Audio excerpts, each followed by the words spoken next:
नमस्कार प्रिय छात्राओं, आज हम द्वितीय वर्ष के प्रथम प्रश्न पत्र में वैज्ञानिक पद्धति की परिचर्चा करेंगे। अब वैज्ञानिक पद्धति की परिचर्चा करने से पूर्व हमें ये भी जानना आवश्यक है कि विज्ञान किसे कहते हैं। कुछ लोग विज्ञान को विशेष प्रकार की विषय सामग्री से जोड़ते हैं। इसमें वो भौतिक शास्त्र, रसायन शास्त्र, जीव विज्ञान आदि को विज्ञान मानते हैं। ऐसे लोग सामाजिक तथ्यों एवं प्रघटनाओं, सामाजिक समूहों, संस्थाओं, समाजों एवं सामाजिक संबंधों का अध्ययन करने वाले विषय को विज्ञान नहीं मानते हैं। वो समझते हैं प्रोटॉन, इलेक्ट्रॉन, एटमों, मॉलिक्यूल, पिंडों, नक्षत्रों, चट्टानों, जीवाणुओं, कंकालों और खोपड़ियों को अध्ययन करने से संबंधित विषय विज्ञान है, परंतु यह उनका एक भ्रम मात्र है। वास्तव में विज्ञान अपने आप में कोई विषय सामग्री नहीं होकर वैज्ञानिक पद्धति से प्राप्त किया गया व्यवस्थित ज्ञान है। विज्ञान का अर्थ स्पष्ट करते हुए स्टुअर्ट अर्चेज ने लिखा है, विज्ञान का संबंध पद्धति से है, न कि विषय सामग्री से। इसी प्रकार कार्ल पियर्सन भी बोलते हैं, सभी विज्ञानों की एकता उसकी पद्धति में है, न कि उसकी विषय वस्तु में। अब विभिन्न विद्वानों की परिभाषाओं का जब हम विश्लेषण करते हैं तो ये पाते हैं, विज्ञान का संबंध किसी विशिष्ट प्रकार की विषय सामग्री से नहीं होकर वैज्ञानिक पद्धति से प्राप्त किए गए क्रमबद्ध व व्यवस्थित ज्ञान से है। अब हमने विज्ञान का अर्थ तो समझ लिया, परिभाषाएं भी समझ ली, इसके साथ साथ हमें विज्ञान की विशेषताओं को भी जानना है। तो विज्ञान के लिए निम्न तत्वों का होना आवश्यक है, जैसे अवलोकन होना चाहिए, सत्यापन एवं वर्गीकरण, सामान्यीकरण, भविष्यवाणी और वैज्ञानिक प्रवृत्ति। किसी भी विज्ञान कहलाने के लिए निम्न बातों का भी होना आवश्यक है। तथ्यों को एकत्रित करने के लिए वैज्ञानिक पद्धति का प्रयोग किया गया हो, अवलोकन विधि को काम में लिया गया हो, वास्तविक तथ्यों का यथावत चित्रण किया हो, अन्य शब्दों में क्या का स्पष्ट उल्लेख किया गया हो, कार्य कारण संबंधों को स्पष्टतः विवेचना की गई हो, निष्कर्ष प्रमाणिक हो अर्थात उनकी सत्यता की जांच की जा सके, निष्कर्ष सर्वव्यापी होने चाहिए, एकत्रित तथ्यों के आधार पर भविष्यवाणी भी की जा सकती हो। अब हम विज्ञान का अर्थ समझने के बाद में और विशेषता समझने के पश्चात वैज्ञानिक पद्धति का अर्थ और विशेषताओं के बारे में आपको जानकारी देंगे। वैज्ञानिक पद्धति के अर्थ के संबंध में लुंडवर्ग, एक विद्वान है लुंडवर्ग, उन्होंने लिखा है, व्यापक अर्थ में वैज्ञानिक पद्धति तथ्यों के व्यवस्थित अवलोकन, वर्गीकरण तथा व्याख्या निर्वचन से निर्मित है। यदि इसे अन्य शब्दों में कहा जाए, और उन्होंने अन्य स्थान पर भी इस चीज को लिखा है, समाज वैज्ञानिकों में यह एक दृढ़ विश्वास पाया जाता है कि उनके सम्मुख जो समस्याएं हैं उनका समाधान सामाजिक घटनाओं के बुद्धिमत्तापूर्ण और व्यवस्थित अवलोकन, सत्यापन, वर्गीकरण तथा विश्लेषण के द्वारा ही संभव है, अर्थात परिशुद्ध स्वरूप में इसी उपागम को वैज्ञानिक पद्धति कहते हैं। अब एनसाइक्लोपीडिया ब्रिटेनिका में लिखा है, वैज्ञानिक पद्धति एक सामूहिक शब्द है जो उन अनेक प्रक्रियाओं को व्यक्त करता है जिसकी सहायता से विज्ञान का निर्माण होता है।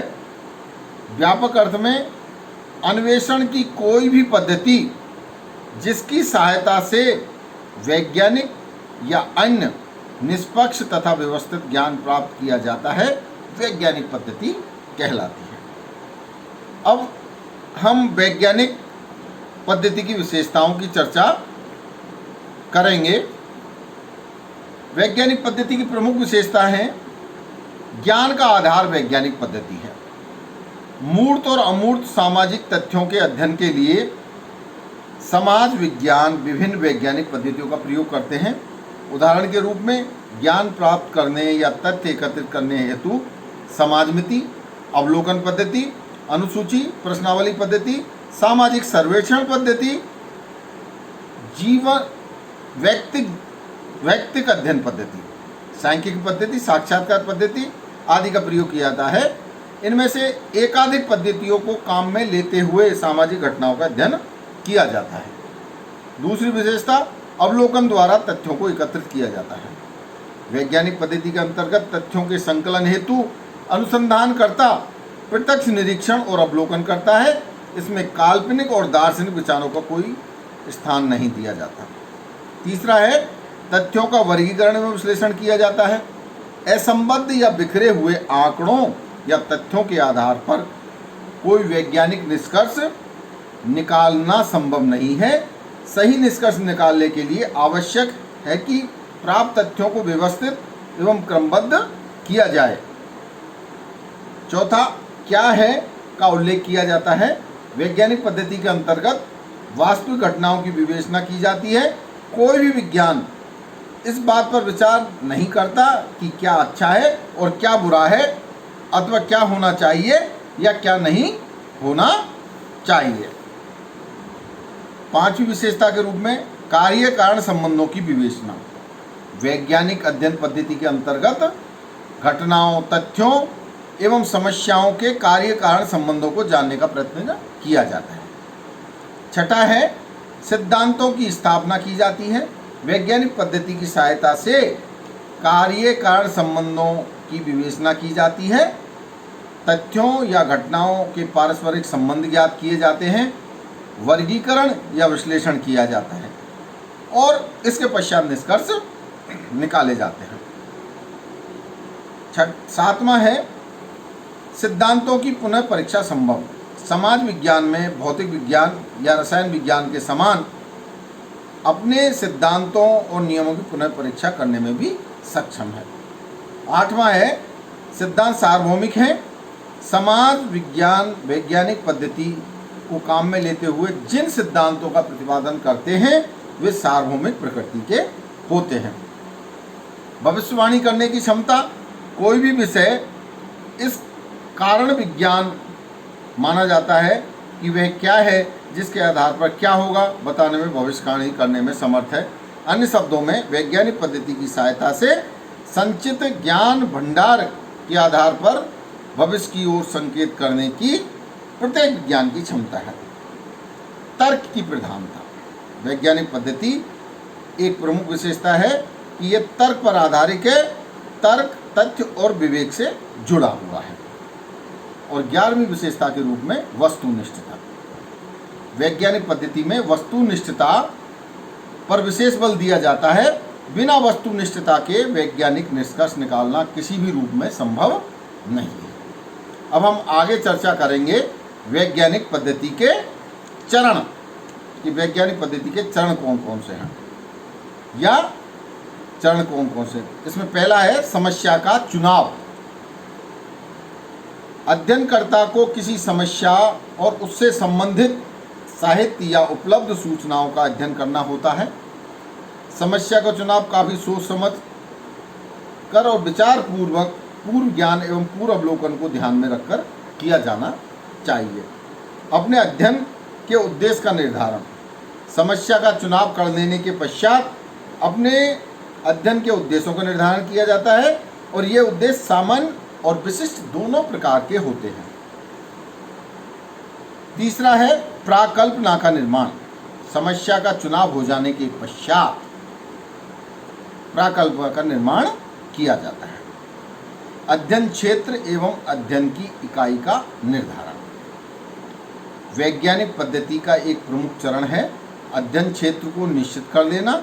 इस दृष्टि से आवश्यक है कि अध्ययनकर्ता स्वयं यह जान ले कि उसे किस क्षेत्र का अध्ययन करना है ताकि व्यर्थ की सामग्री एकत्रित करने से बच सके। और पांचवा है अध्ययन पद्धतियों एवं यंत्रों का चुनाव। क्षेत्र एवं इकाई का निर्धारण करने के पश्चात अध्ययन हेतु अध्ययन पद्धतियों एवं उपकरणों का चुनाव किया जाता है।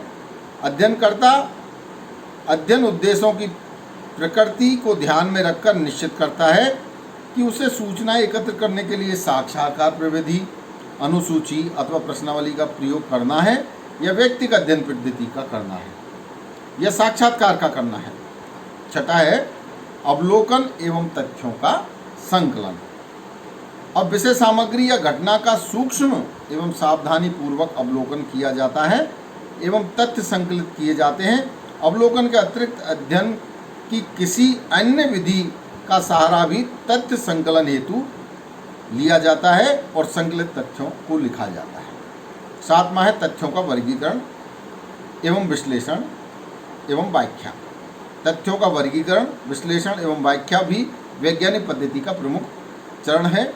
एकत्रित तथ्यों को समानताओं के आधार पर अलग अलग वर्गों में बांटा जाता है, फिर सारणियों तैयार की जाती है एवं तथ्यों का विश्लेषण किया जाता है। कार्य कारण संबंधों का पता लगाया जाता है। और आठवां है सामान्यीकरण। तत्पश्चात सामान्यीकरण किया जाता है, अर्थात वर्गीकृत तथ्यों के प्रतिमान के आधार पर निष्कर्ष निकाले एवं नियम बनाए जाते हैं। इन्हीं सामान्य नियमों को वैज्ञानिक सिद्धांत कहा जाता है।